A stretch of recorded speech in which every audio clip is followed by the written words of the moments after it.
Hello, नमस्कार. आजच्या ब्लॉगमध्ये आपलं स्वागत आहे. मी आज चालली आहे इचलकरंजीहून सांगलीला. सांगलीला माझ्या माहेरी चालली मी. तिथे जाण्याआधी मला थोडीशी शॉपिंग करायची होती.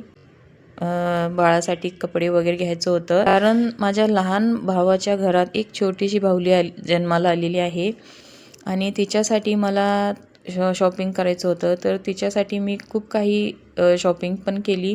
13 वर्षानंतर हे छोटंसं बाळ आमच्या घरी आलेलं आहे आणि तिला बघण्याचं म्हणजे खूप मला उत्सुकताही होती.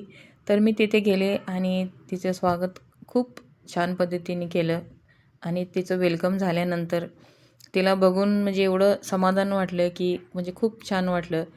आणि तिथून मग आम्ही इचलकरंजीला आलो संध्याकाळी.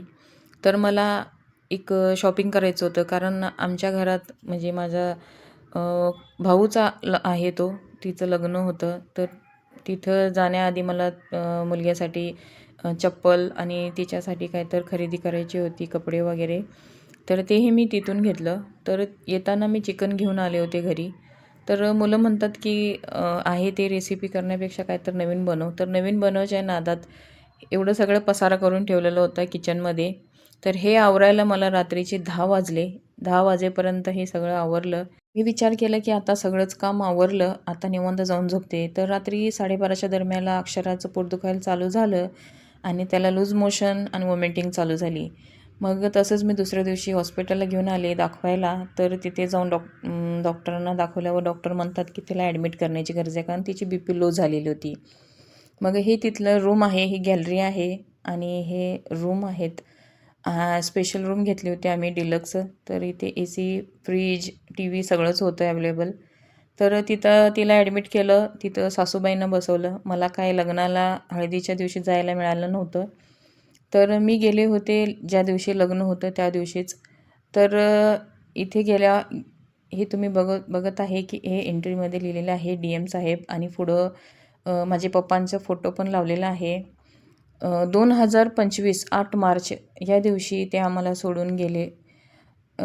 2025 8 मार्च म्हणजे आमच्यासाठी एक ब्लॅक डे. आम्हाला म्हणजे हेच नव्हतं की कल्पनाच नव्हती की आमच्या आयुष्यात हे म्हणजे माझे पप्पा असं निघून जातील आम्हाला असं सोडून.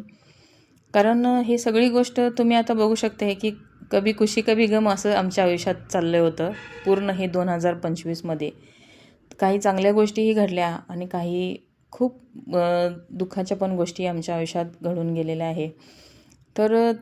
माझे पप्पा गेले ते न विसरण्यासारखी गोष्ट आहे आणि हे लग्न करण्याची त्यांची खूप मनापासून इच्छा होती.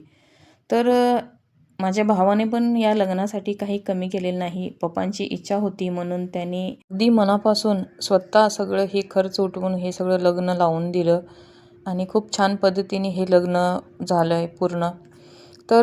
मला हे सांगायचं आहे की जोपर्यंत आपल्या आयुष्यात आई-वडील आहे तोपर्यंत त्यांच्याशी मनसोक्त बोलून त्यांच्याशी गप्पा गोष्टी आणि त्यांच्याबरोबर तुम्ही वेळ घालवा. कारण ज्या वेळेला ते निघून जातात त्यावेळेला खूप पश्चाताप होतो की आपल्याला हे बोलण्याचं राहिलं, आपण हे बोलू शकलो असतो, हे सांगू शकलो असतो आपल्या पप्पाला किंवा मम्मीला. कारण हे आम्हाला आता खूप गिल्टी फील होतो. आपण विचार करत बसतो की आहे खूप वेळ, आताच काय होत नाही. पण कधी काय हातातून आपल्या निसटून जातात हे आपल्यालाच माहीत नसते. त्यामुळे सगळ्यांना जपा, सगळ्यांशी मनसोक्त बोला आणि सगळ्यांना वेळ द्या.